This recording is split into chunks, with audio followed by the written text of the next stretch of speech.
from the station working for you. This is Good Morning Indiana, streaming now. And it is 5 o'clock here on your Wednesday. Good morning to you. I'm Lauren Casey. Lauren, good morning. I'm Rafael Sanchez, and here are your headlines on this Wednesday, September the 16th. A double shooting in downtown Indianapolis has left one man dead overnight. We have the latest from investigators working this case. Thousands of Indianapolis students will be returning to the classroom next month. Working for you, our own Kelsey Anderson explains IPS's new plan to gradually return to in-person classes. And you may start seeing more of these refrigerators popping up around the Circle City. How one group is using them to address food inequality, and how you and what you can do also to help in this great cause. Welcome to Good Morning Indiana on this Wednesday. Lauren, I stepped outside and I thought, yep, fall is here. I know the calendar says summer, but fall-like temperatures are definitely here. Yeah. Good morning to both of you. Good morning. And it feels pretty nice out there right now, especially if you have just a little light sweater or something. Todd, what do kids need to know as they're heading out to the bus stop today? Yeah, you definitely mentioned it. You need to have a jacket or a sweater or some sort of long sleeve shirt on because it is chilly out there. And Rafael, if you think it's fall-like here today, wait till next week as we string a bunch of days together with temperatures in the 40s. One of the reasons why we've been able to cool it off so quickly here throughout the past couple days is the clear skies. We lose all the heating from the daytime hours, but a beautiful picture of downtown this morning from IMS. 55 is the current temperature at the airport in Indianapolis, 53 in Lafayette, Bloomington this morning. Look at that, all the way down to 46 degrees with calm winds. So skies are clear this morning anywhere you go. The past couple days, you've been hard-pressed to find a cloud. We have a little bit of cloud cover streaming towards central Indiana here throughout the day today, but it's not going to produce any rain. So we'll just go from mostly sunny skies this morning to partly cloudy skies as we work our way throughout the morning and into the afternoon. And then we could briefly be mostly cloudy as we get into the evening hours, but still overall a very, very nice day with high temperatures today climbing into the low 80s. Once again today also we will deal with that high smoke starting to make its way through the area once again. Got a little bit of a break from it yesterday. I think today it comes back just a little bit, so the sky will look a little milky at times, but overall a dry day with above normal temperatures. Lauren. All right, Todd, thanks so much. Let's take a look right now over in the Hendricks County area. Good morning to you. This is I-70, a view near State Road 267. If you're traveling in areas like Plainfield, just be aware we still have that ongoing construction on State Road 267 northbound and southbound trying to get on eastbound I-70. Those ramps blocked for the time being throughout the area until November. So that's a long-term project. You can see that traffic there moving eastbound and westbound is traveling up to speed at this early hour. Of course, we'll keep an eye on this spot and keep you updated. Rafael. And Lauren, we begin this morning with gunfire in the Circle City. New overnight, one person is dead, another hospitalized after a shooting in the downtown area. Here are the details into the WRTV newsroom. Police say this happened around 11:30 on Ohio Street near Oriental Street intersection. When they arrived, police found one man dead, another injured. The second victim was taken to the hospital and we're told is in grave condition. Police believe this is a targeted incident and that there's no threat to the public at this time. Investigators are still working to find out what led to that shooting in the downtown area.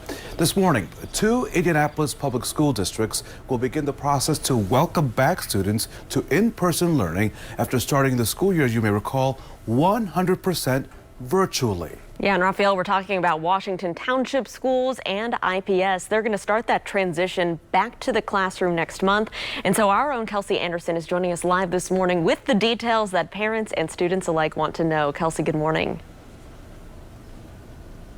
Hey, good morning. So dates for both schools, they're going to be sporadic. And of course, this is going to be a very fluid situation as they try to go back to in-person learning after being 100% virtual for weeks now. So for IPS students, they'll begin a slow return to school in just a matter of weeks. The first wave on Monday, October 5th, will only include pre-K through third graders. The week of October 12th, which is scheduled to be fall break, all students will learn remotely. Then on Monday, October 19th, grades pre-K through fifth grade will return to in-class learning 5 days a week, while grades 6 through 12 will be a hybrid model with students based on their last names attending classes in person twice a week and 3 days remote. Superintendent Alicia Johnson says they will continue to monitor COVID cases closely.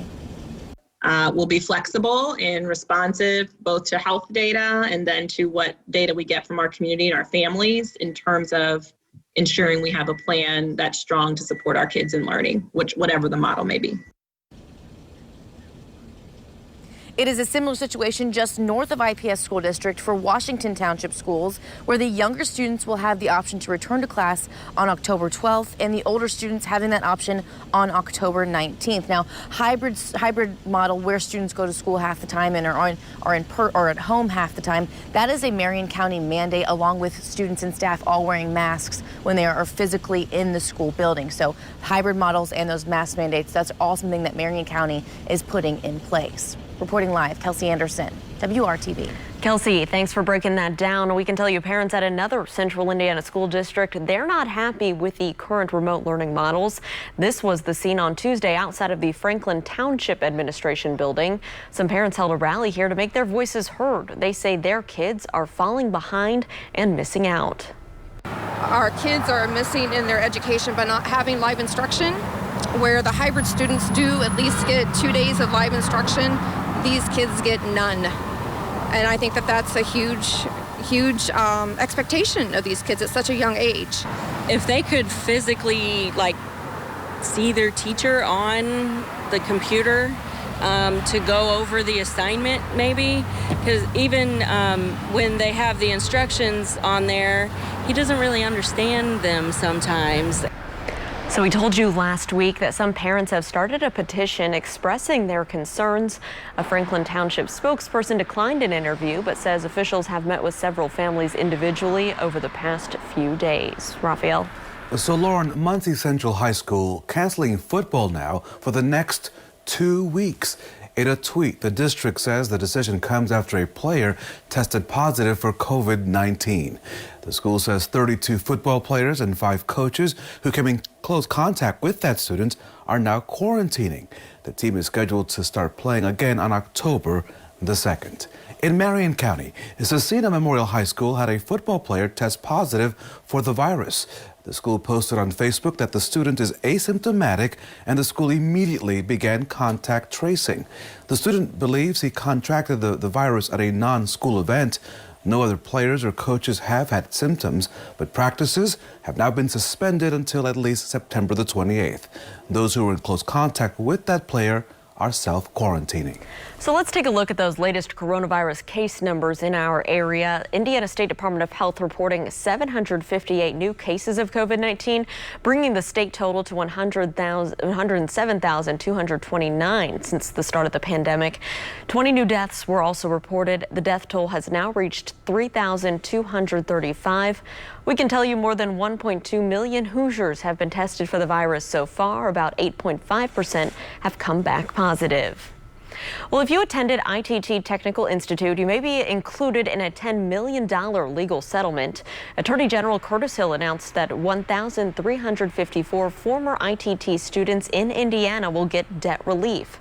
The nationwide settlement with Peaks Trust, a private loan program. The Attorney General's office says that ITT Tech pressured students into accepting loans from Peaks with high interest rates. School filed for bankruptcy and closed its Indianapolis and South Bend campuses back in 2016. A Wayne Township neighborhood here in Indianapolis is the latest to oppose the 5G cell phone towers in their neighborhood. Residents are being told the 5G cell towers will go where these signs are posted. 5 different towers are planned to go up in the Westwood neighborhood. Neighborhoods across Indianapolis have faced this issue and continue to raise safety and health concerns. A public hearing on the towers will be held at 1 o'clock on September the 22nd at the City County Building. Well, an inspiring grassroots initiative is helping to address food inequalities throughout Indianapolis through these community refrigerators. You see here, Love Fridge Indy secures donated fridges, and it puts them in accessible places for people to either donate or take free food. Hoosier native Steph Gray brought the mission here after seeing its success up in Chicago. The group hopes to have 10 fridges placed throughout Indianapolis by Thanksgiving. The first was placed here on Shelby Street in the Fountain Square area over the weekend. It's right outside the Southeast Community Services building. The group is in need of donations and also volunteers, so if you want to help out, we have more information on our website, WRTV.com. weatherchannel.com.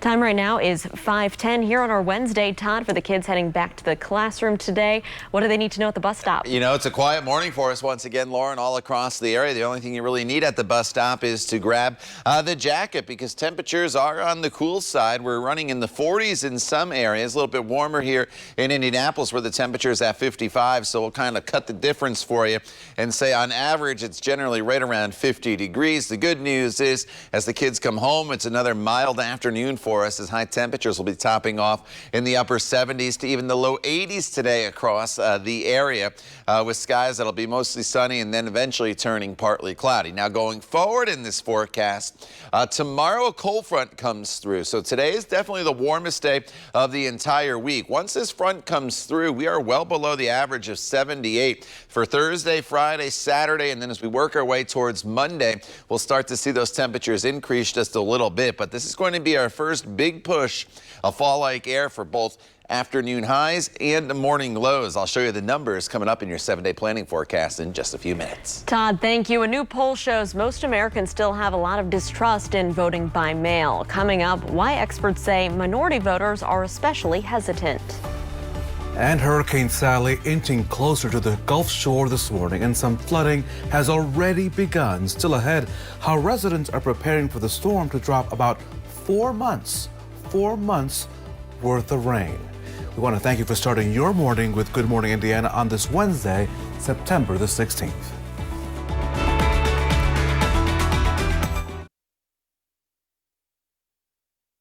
Welcome back to Good Morning Indiana. Support is growing for early voting, but there's still a lot of distrust in voting by mail. So, Lauren, let's take a closer look at those numbers because just over 3 in 10 people say that they're very confident that their vote will be counted accurately if they vote by mail. Nearly 7 in 10 say the same thing about voting in person on Election Day. That's according to a new poll from the University of Maryland and the Washington Post. The Postal Service is trying to educate people on its role in the mail-in voting process with TV ads now airing. Political science professor Jonathan Collins says he expects a lot of African Americans are still going to prefer in-person voting. There's a historic trend of distrust in government amongst racial and ethnic minorities. Instances like this during the need to transition to mail-in voting, this is where that distrust really kind of rears its head. Overall, there is more interest in mail-in voting this year. About 6 in 10 registered voters nationwide, they say they want to cast their ballot before Election Day. That's compared to 2016, when about only 4 in 10 people cast ballots early in the process. Now to a historic moment in Washington as leaders from Israel, the United Arab Emirates, and the United Kingdom of Bahrain signed a deal normalizing and establishing peace and diplomatic relationships. Leaders from those 3 countries met here at the White House to make the agreement called the Abraham Accord official. Under these terms, 2 Arab countries will exchange embassies and ambassadors with Israel. They'll also work together on tourism, healthcare, and security. As part of the deal, Israel agreed to suspend plans to annex part of the West Bank. Much-needed hospitals are threatening to close because of COVID-19. Some city hospitals are struggling with money issues, and that's because some pandemic patients admitted they don't have health insurance and can't pay their bills. The expenses have been piling up at a time when hospitals are very key to the entire healthcare system.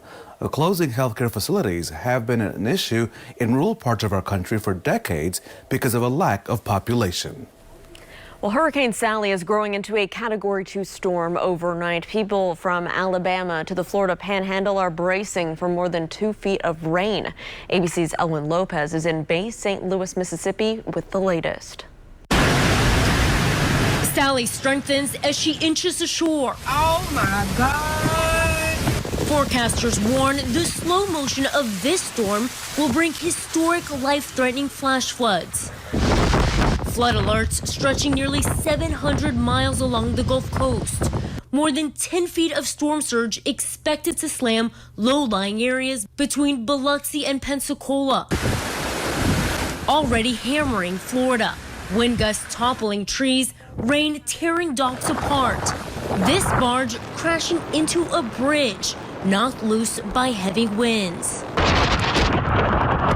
And in Alabama, floodwaters cut off roads, trapping people riding out the storm. We literally have water coming in the windows and the door, and he's having to hold the door shut to keep it flowing open. An angry gust and knocking power out in Gulf Shores. And in just 24 hours, the slow pace of this storm could bring 4 months of rain. I think everybody on the Gulf Coast just needs everybody's prayers because there's going to be a lot of damage. Unlike Laura, we're not expecting Hurricane Sally to move through quickly. And the issue with that is that it will bring flash floods and life-threatening storm surge to coastal areas and perhaps affecting people for days to come. In Bay St. Louis, Elwin Lopez, ABC News.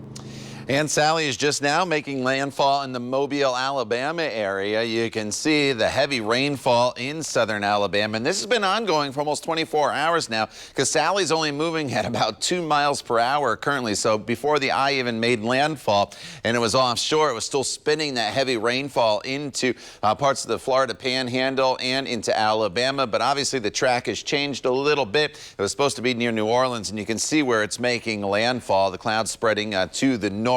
But this storm's not really going to impact us much at all. The sustained winds are still 105 miles per hour. That makes it a Category 2 storm. But notice how it's basically going to turn through Georgia and eventually into South Carolina. So it won't really have much of an impact on our weather here locally. But flooding going to be the big concern, and the storm surge down there, unfortunately, across the Gulf Coast. Coming closer to home, skies are clear this morning. We're off to another great start on this Wednesday morning for you. Back off to our west, though, you do notice some cloud cover. The past 2 days, I haven't really been able to show you much of anything here locally, and some of these clouds will start to spill in here as the day goes on. So as you look at your weather headlines, this morning it's sunny and cool. Another, as I mentioned, nice start to our day. By the time we get to this afternoon, we're looking at partly cloudy skies, and then there may be a brief period later on today where we go overcast for just a little bit. So the general trend throughout the day today will be for the clouds to increase, but we remain dry, unfortunately. We really need some rainfall here across the area. Look at all the 40s this morning. It's chilly out there in some areas. 46 in Terre Haute as well as Greenfield. Connorsville at 48 degrees, 46 in Bloomington, holding on to 55 here in Indy. But today will actually warm quite a bit across the area, and today's going to be one of the warmer days we see in our foreseeable future, as highs will be right around 80 in Logansport and Kokomo as well as Anderson, about 81 to 82 degrees here in Indianapolis. Shelbyville today 81 degrees, Rockville at 81 as well, and then high temperatures generally in the low 80s here in southern locations as well. This evening, if you have plans, partly to mostly cloudy skies, temperatures falling from the 70s eventually down into the 60s across the area. And then for the day tomorrow, we start off with a little bit of cloud cover across the area, and then as we work our way throughout the day, we're going to see our temperatures start to cool off a little bit as this front makes its way through the area. So Thursday, temperatures eventually going to be right around 73 degrees, but as that front comes through, it's going to feel cooler than that. Could be a stray shower on Thursday, but then from Friday onward, look at that forecast. It's dry with lots of sunshine. Cool mornings in the mid-40s almost every single morning. Friday high of 69, then back up into the 70s for the rest of the weekend. Lauren. All right, Todd, thanks so much. Let's take a look at traffic right now, and I want to take you all the way out to Hancock County. Good morning to you. This is I-70 here, a view near Mount Comfort Road, where you can see traffic is pretty quiet. It's traveling up to speed both eastbound and westbound. We do have some scheduled road work in one of the westbound lanes near this area, so just be aware of that if you're traveling through Hancock County this morning, but it doesn't look to be slowing down anything this morning. We'll continue to keep our eyes on your roads throughout your Wednesday and let you know if there are any trouble spots you need to avoid. Raphael? So, Lauren, I want you to check this out because Apple is now unveiling its new technology, which will soon hit store shelves. This video shows the latest iPad Air, which will have a bigger all-screen display. It also moved the Touch ID to a top button on that device. Apple says it is the smallest authentication sensor ever designed. It also has a new kind of chip to improve performance. The iPad Air 4 comes in 5 colors: sky blue, green, rose gold, silver, and space gray. It will be released next month starting at $599. Apple also showed off its new Apple Watch 5. It has the ability to monitor your blood oxygen levels and allows you to customize the clock face.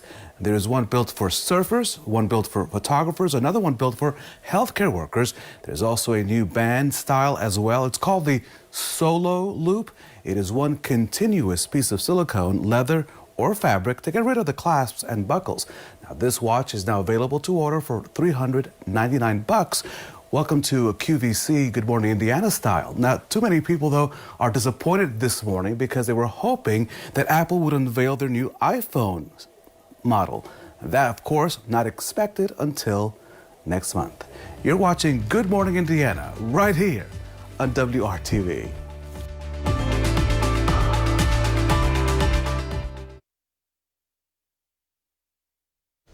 And welcome back to Good Morning Indiana. The time now is 5:26. We're kicking your day off with cool temperatures once again across the area. We're in the 40s and 50s, depending on exactly where you live, with a mainly clear sky. One thing you'll notice throughout the day today is the clouds will start to increase a little bit. So we'll go from mostly sunny to partly cloudy. And you'll also notice the temperatures. We've been in the low 70s to mid 70s throughout much of the past couple days for your highs. Well, today we should be topping off in the low 80s across the area. So it's the warmest day of the week with just a little more in the way of cloud cover later on this afternoon.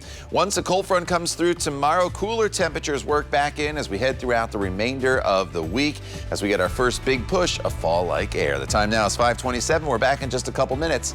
We hope to see you then.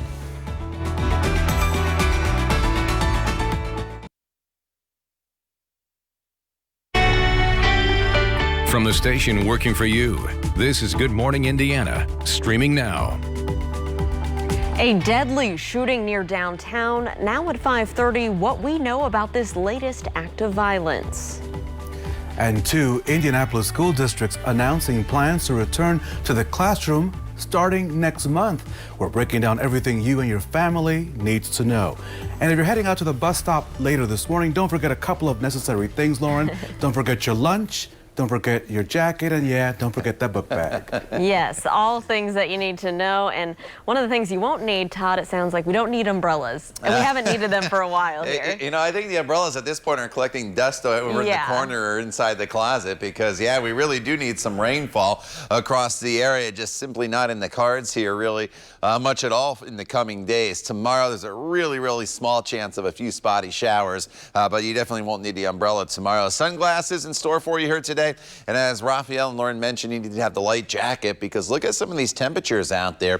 Where you see the blue on this map, that's where temperatures are in the 40s, 46 in Terre Haute, as well as Bloomington, 50 in Muncie. A little warmer here in the metro area. 55 is the current temperature as you make your way here in Indianapolis. Skies are clear. That's one of the reasons why we've been able to cool it off. A little bit of cloud cover off to our west. Some of that will start to stream in here as we go throughout the day today. So we start off completely sunny, turn it partly cloudy with 71 degrees your temperature by the noon hour, and then your high temperature today that tops off at 80 degrees with skies that'll eventually be partly to mostly cloudy. But again, even though the clouds move in, it looks like we remain completely dry here throughout the day today. Lauren. All right, Todd, thanks so much. Let's take a look at traffic as you're heading out the door this morning. I want to take you back out here to the Hendricks County area to our west.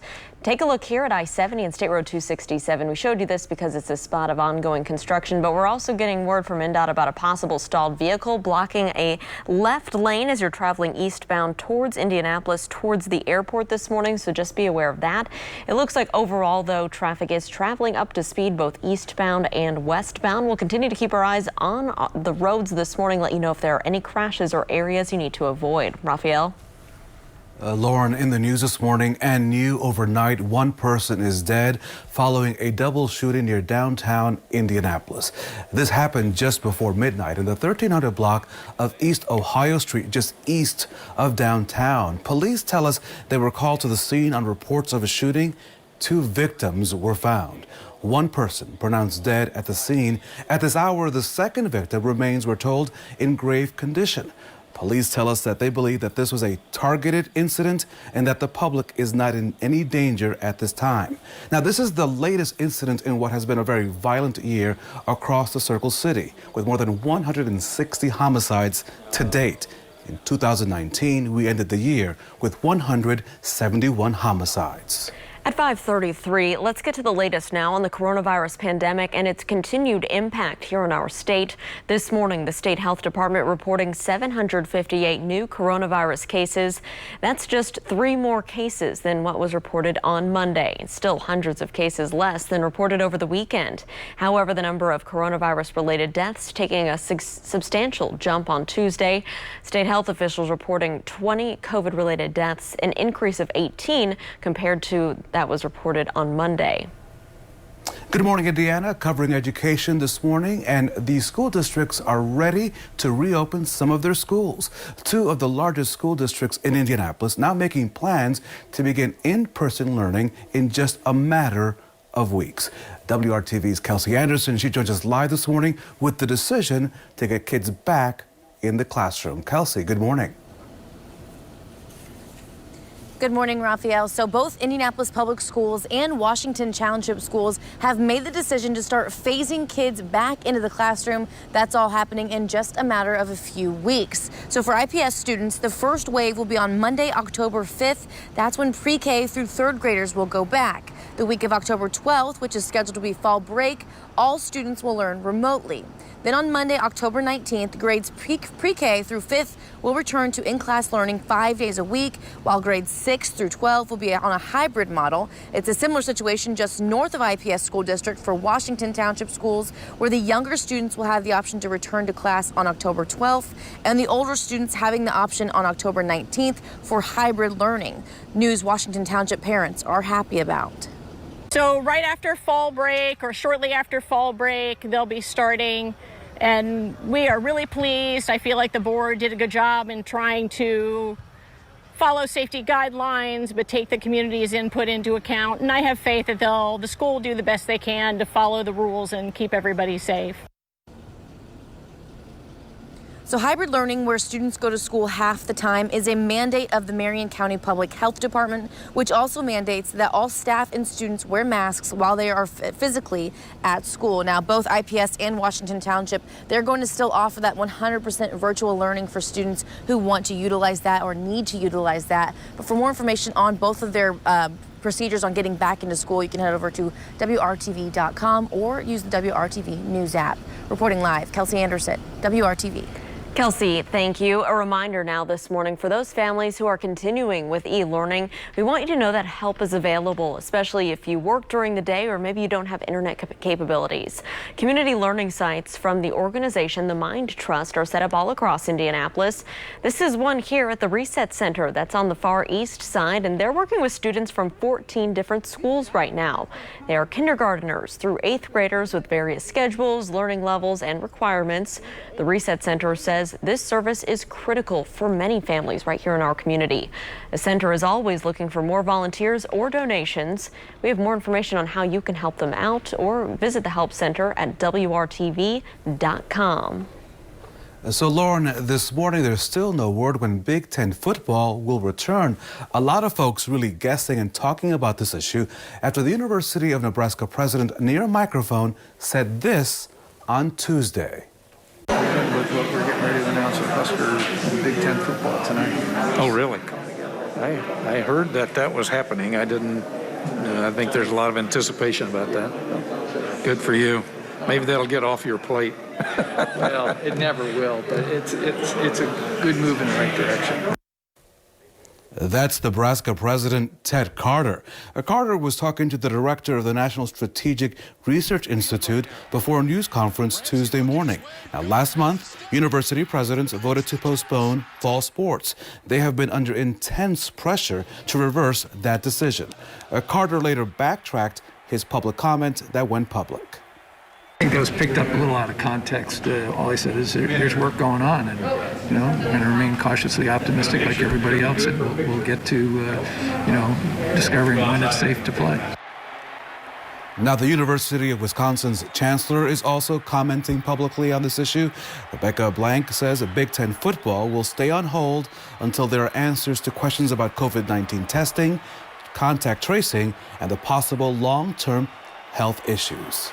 Raphael, it is 5:38 on our Wednesday, and we're less than 50 days away from the election. And we know a record number of Hoosiers plan to vote by mail due to the pandemic. Here in Marion County, the number of people requesting those absentee ballots has already doubled from what they had in 2016. Election officials tell us that around 43,000 absentee ballot applications have been requested so far this year. And the pandemic isn't the only reason for the surge in requests. Voters we talked to are also concerned about the political back and forth about mail-in voting and the increasing lag times from the post office. I anticipate a very large turnout for this presidential election, and I just don't want to stand in line with people that maybe won't wear a mask or people that show up maybe ill, but they're determined to vote. I trust our local mail carrier. It's just what's coming out from Washington that concerns me. If you share Jill's concerns, you can turn in your mail-in ballot in person to your county's election board at early voting sites or on Election Day. There's still a little bit of confusion over who is eligible to vote by absentee ballot here in Indiana and how you do so. Here's what you need to know. You can see if you qualify by visiting indianavoters.in.gov. There you'll find a list of reasons. If those don't apply to you, you can always vote in person either early or on Election Day. If you do qualify, you can request an absentee ballot from your county clerk's office. They'll mail you a ballot, and then you can either mail it back or return it in person. You can track the process online to make sure that your vote counts. The deadline to request absentee ballot is October 22nd, and it must be received before noon on Election Day. Here's some other important dates to keep in mind as we go forth. To vote in November, you must register by October 5th. If you're returning your ballot by mail, the Postal Service says to give it at least a week to arrive by noon on Election Day. That's the deadline. That means you should put it in the mail by the morning of October 27th to be safe. Early in-person voting runs from October 6th through November 2nd, and Election Day is set for November 3rd. Now, we have all of this information for you and more at WRTV.com. So, Lauren, I know you are ready for Christmas already, but are you ready for Halloween? It is right around the corner, and many parents are trying to decide whether or not to participate in festivities this year because of the ongoing pandemic.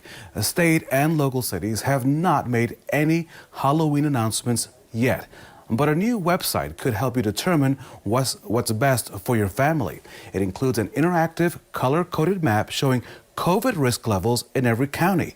Each color corresponds with recommended Halloween activities. For example, in green zones, trick-or-treating and neighborhood costume parties are considered safe.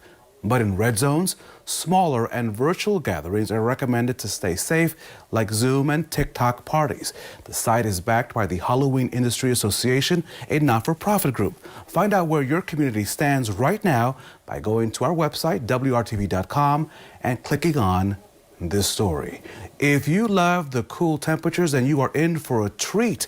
It is not a trick on this Wednesday because, Todd Clausen, it is really cool out there. Yeah, and get used to it, Raphael. We have even cooler days ahead as we work our way into the weekend, as temperatures will be in the mid to low 40s for almost everybody. So this morning, on average, we're sitting right around 51 degrees. There are some areas this morning that are already in the 40s. But today we actually warm up to 80. It's about 82 degrees. It's one of the warmer days that we have this week. The one trend you will notice throughout the day today will be increasing clouds, but you do not have to worry about any rainfall for the day today. As far as rain chances going forward, you notice this little green bar I put here in Thursday. I had to even push it down lower than the slight category because it's probably just a sprinkle or two tomorrow as a cold front makes its way through the area. So do not get your hopes up for any decent rain chances in the foreseeable future. We could use some rain.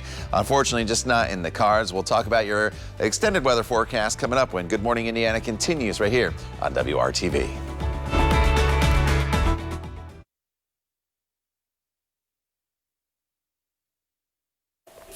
Welcome back to Good Morning Indiana and our Democracy 2020 coverage. Rideshare company Uber is now doing its part to encourage you to get out there and vote. On Tuesday, the company announced its Get Out the Vote campaign designed to help people exercise their right to vote. Uber says that they are focused on 3 core areas to help get people registered and voting. If you have an Uber or an Uber Eats app, you'll be able to register or request a vote-by-mail ballot through them. Now, on Election Day, Uber will help you find your voting location and drive you there for a discounted price. Lauren? And Raphael, a whistleblower has alleged widespread medical neglect of women held at Immigration and Customs Enforcement facility down in Georgia. That's according to a complaint filed with the Department of Homeland Security Inspector General on Monday. In that complaint, a licensed practical nurse detailed a high rate of hysterectomies performed on female detainees. This whistleblower also described speaking with detained women who didn't fully understand why they had the medical procedure. The complaint doesn't disclose the name of the gynecologist or the number of women the doctor allegedly coerced into receiving the procedure. Here at home and just west of Indianapolis in Vigo County, the Bureau of Prisons says 2 inmates have died because of COVID-19 in Terre Haute since Sunday. Prison officials say more than 40 inmates have tested positive for COVID-19. Now, 2 executions are scheduled to be carried out at that prison next week. The virus deaths are likely to raise alarms with advocates and lawyers for the inmates. Well, this morning, Hurricane Sally is inching closer to making landfall near the Alabama-Florida state lines.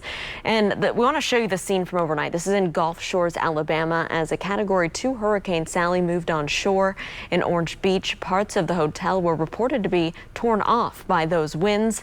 In Pensacola Beach, Florida, a water main break actually forced officials there to turn off water to the island.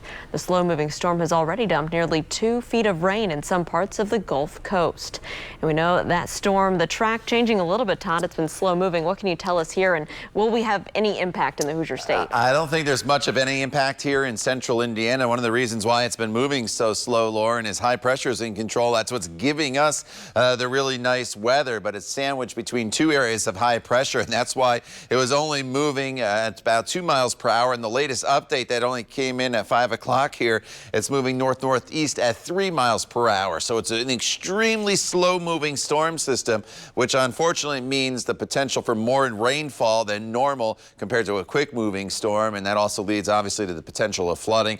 Wind sustained right now as it's making landfall at 105 miles per hour. You see the track, though, it takes it just south of Atlanta and then north of Charleston. We could use some rainfall here in central Indiana. It is extremely dry. In fact, we're on pace right now for the driest September on record for the city of Indianapolis. I know northern locations over Labor Day weekend, you had some pretty hefty rainfall totals, but you're drying out now as well. Only 0.04 of an inch of rain so far has fallen at the airport in Indianapolis. The temperature right now, 55 degrees. The winds are calm. Visibility not an issue this morning. Once you get outside of Indianapolis, look at some of these temperatures. 47 Greencastle as well as Terre Haute. 45 in Greenfield, Richmond. You're at 46 degrees as we work our way throughout the day.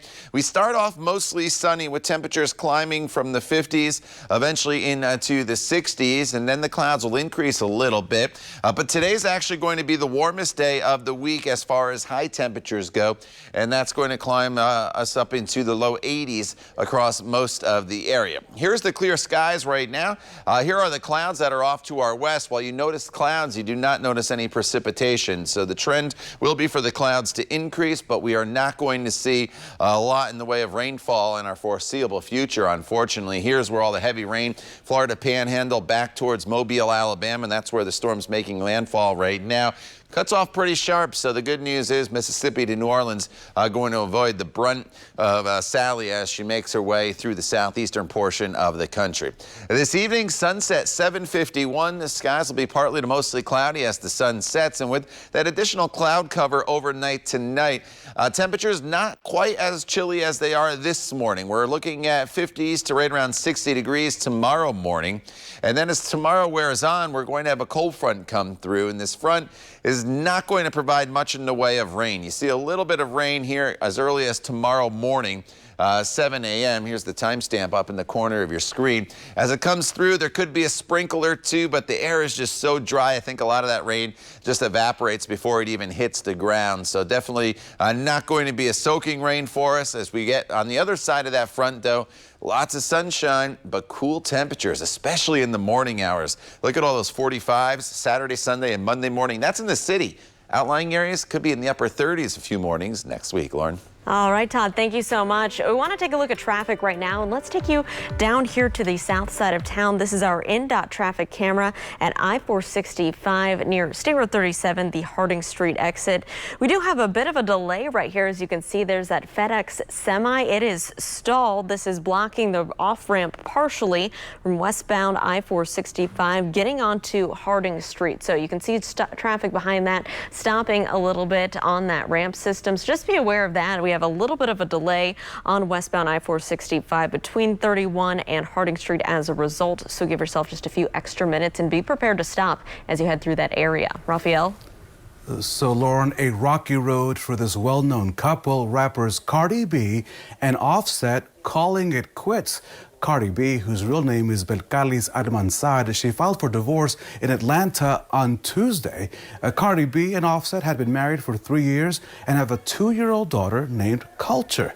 Court documents show the marriage is irretrievably broken and there are no signs for a reconciliation.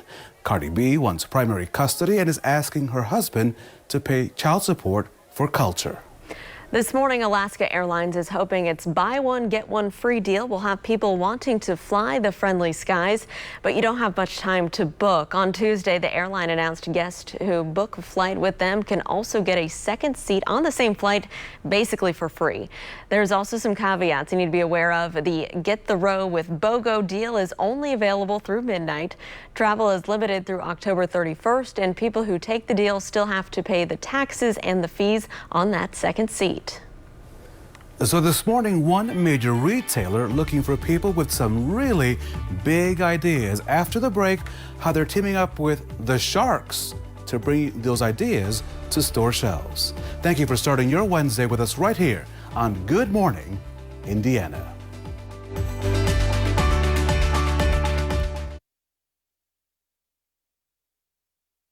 Welcome back to Good Morning Indiana, and this could be your chance. This morning, small business owners, especially those run by minorities, are being invited into the Shark Tank.